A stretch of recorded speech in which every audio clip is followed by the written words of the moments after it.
বডির উপরে চাপ খাবো না ওই জায়গায়। এই জায়গা দিলে এটা তো উপরের দিকে আসবো তো, কুপার মারে যখন লাগাবি তখন তো উপরের দিকে উঠে যাবো তো, এইভাবে থাকে।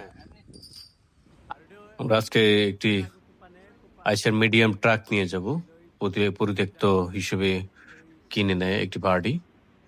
তো আমাদের সাথে যোগাযোগ করে আমরা নিতে আসছি। প্রথমে যখন আসি তখন বৃষ্টি পড়েনি, কিন্তু এখন বৃষ্টি একদমই ভিজে গেছে ডিফু। এখন আমাদের গাড়ি বের করতে হবে। আমরা খুবই অকট পরিস্থিতিতে আছি, কারণ লাল মাটি, গাড়ি এখান থেকে বের করা খুবই কষ্টকর হবে। তারপরও হ্যাঁ এখন এটা তো আমরা চেষ্টা লাগাবি। করবো। থাকুন ভিডিওর সাথে, দেখুন কিভাবে গাড়ি বের করি আজকে।